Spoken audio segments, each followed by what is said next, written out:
Here's how you set up Photostructure on Docker using portainer. Once you log into portainer, click on your containers. Um, I happen to have 3 of them. I'm going to add a new container. Of course, give it a name. Photostructure is a good name, but name it whatever you want. And then you have to specify which image to install. I'm installing the alpha version because it's good enough for me and I like the latest and greatest. But you could also use stable here. You'll have an older version of Photostructure, but supposedly it's more stable. You have to publish a port. So Photostructure likes to exposes port 1787. You have the option to remap that to something better.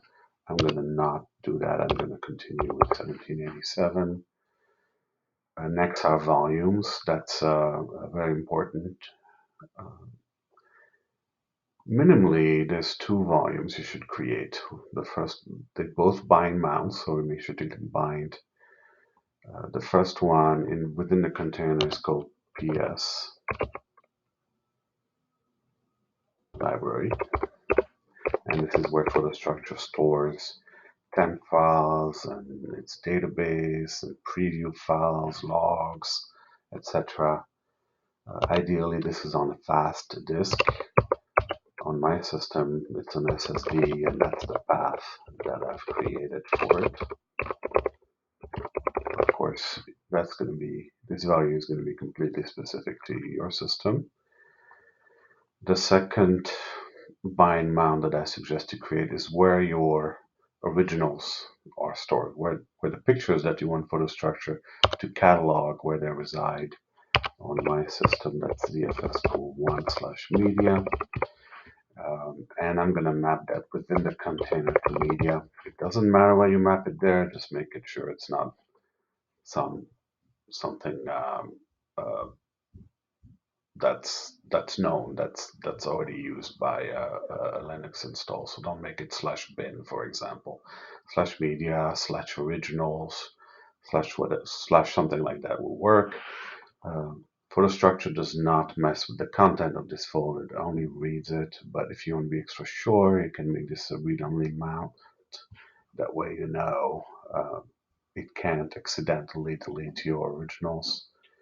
Um, and if you click deploy container, in theory, you've got a working system here and you're good to go. But there's a couple more things that I recommend.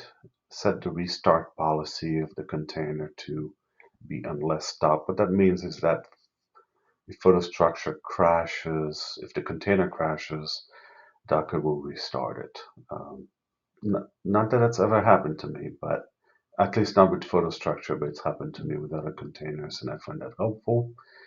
And then environment variables. This is where you can configure Photostructures in a Docker environment or actually in a server environment. And I have a lot of environment variables. You don't need any, but the, I recommend you set up a time zone. In my case, it's American New York because I'm on the East Coast, Eastern time zone. The log level for Photostructure.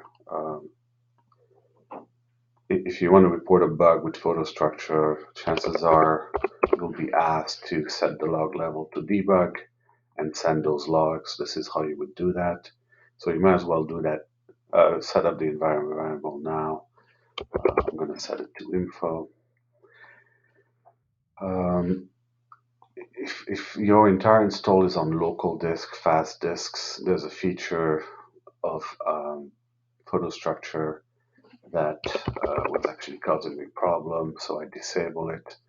That's absolutely not necessary. And then everything else, I'm not going to talk through them. You can look at the documentation. Those are very specific to my install and my preferences and how I manage the tag within my pictures. So I'm just going to put them in real quick.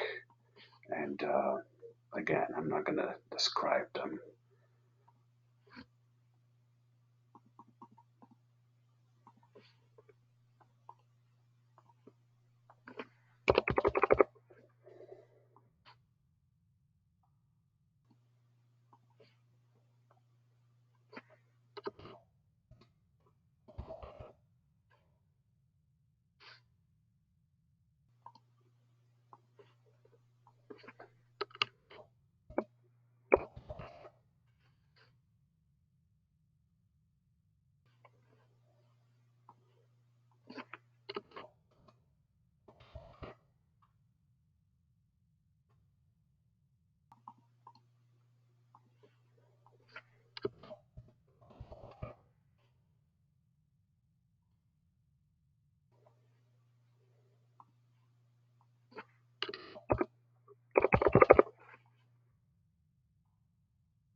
that's it. Again, there's dozens and dozens of options here. You have to look at the documentation. You can tweak the crap out of Photostructure.